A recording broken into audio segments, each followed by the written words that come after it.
can we please dive into the more into specifically the mental and emotional sides, because I think they're really, really important. So let's say mental to start off with. How do you work with your players on the mental side of the game? Yeah, I think the first mental is about understanding yourself and trying to manage your thoughts. Okay, so we can't control our thoughts, but we can try and manage where our attention goes.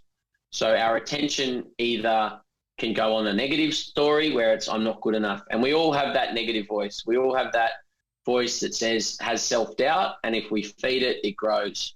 So for me, it's about firstly trying to help normalize that for the player and say what you're going through is normal.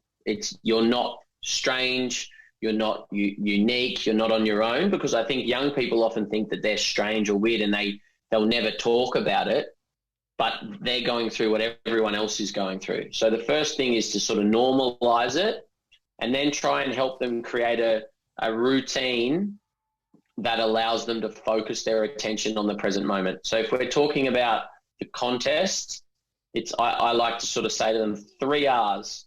Okay, and I work primarily with batters in my space. I say, okay, as soon as the ball's finished, reflect.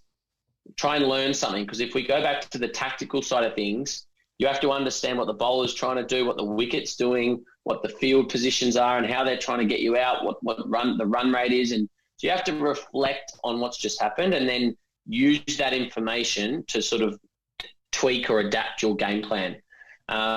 Then you need to relax, because like I said, we've got 20 seconds in between balls, and something that one of the Cricket Australia sports psychologists spoke about to some of the players I've worked with, and I've heard Chris Rogers tell this story, is that if our brain is like a limited resource, and if we don't manage it, it gets depleted very quickly, our brain's energy. So, and he uses the analogy of a water tank. If we think of a water tank, at the start of the day, it's full. And as soon as we start competing, we're turning on the tap at the bottom of the water tank. If we don't have techniques and methods to switch off and relax, then our water tank's going to drain quickly. And you see lots of cricketers who are really good for half an hour or 20 balls or 20 runs or whatever, and then they make a mistake. And often it's because they haven't been switching off, and then they've just fried themselves mentally. Physically, they're okay, but mentally they're cooked. So for me, I talk about reflect, relax. In between balls, you have to relax, switch off. Let your mind do whatever it wants to do. Don't try and control it. Just let it. You might think about a cloud. You might look at the game going on on the other field. You might look at who's at the ground. Then that's a skill in itself. And then the real skill after that is to bring your attention back to the present moment, back to the next ball. And I call that refocus. And then to take that even deeper, I've been talking to my athletes recently about some learnings I've been having since COVID is about we focus internal to get yourself right and your setup right, your position right. And then it's all about focusing external on the ball and getting in the contest, trying to just compete, win the ball. Where's the ball? Watch the ball. Have a mantra or a saying that just keeps your attention on the present moment, not just let your mind be blank, because then anything could come in. And there's many stories, many times in my own career where you try and have just a blank mind, and then you say to yourself, as the bowler's allowed to let go of the ball, slog it or hit him over mid-wicket, and you play a silly shot. So there's a difference between a clear mind and a blank mind. We want to try and have a clear mind, but a clear mind is about having our attention on what's relevant, which is the ball. So I work with my players on that process while they're competing. Reflect, relax, refocus, internal, external.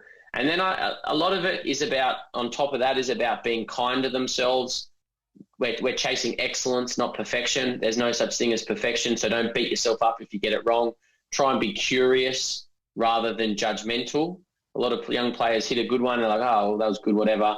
And then they hit a bad one, that was bad. They really judge themselves. So I try and encourage them to just be curious. What happened? Why? Regardless if it's good or bad, you've got an opportunity to learn. Why why did you execute that well, or why didn't you execute that well?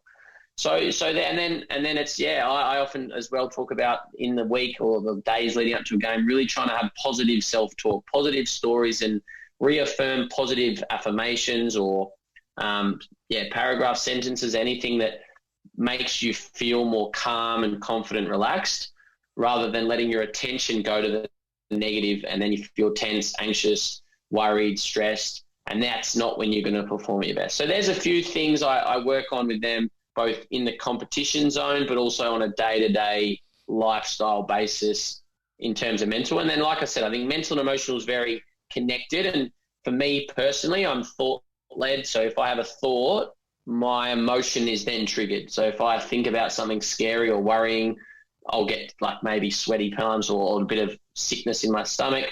So if I can then bring my attention to something else and then control my breathing, then I might just calm down and feel a bit more relaxed. So I think they're very connected, but I think it's also important I've separated them so that people understand that nerves are okay. Nerves happen in your body, but then you can sort of manage your thinking, manage your behaviors and your body to try and harness that energy instead of be scared of that energy and have it hinder your performance. Okay. And towards the start of your explanation of that, you said that you try to normalize the situation. So how are you going about doing that?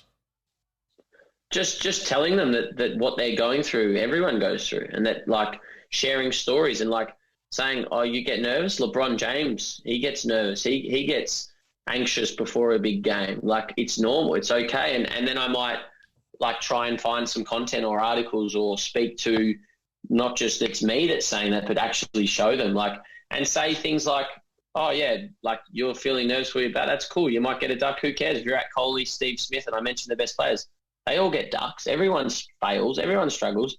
The success lies in just continuing to work hard and develop and get better and try and just take the pressure off themselves a bit. I think young athletes want success right now. They want to be the best right now. And so a lot of the time it's trying to take the pressure off the next game and just say, it's okay. It's okay just to be nervous, anxious. Don't worry about it. Like just try and then it's about, having trust and faith in their routine and their process.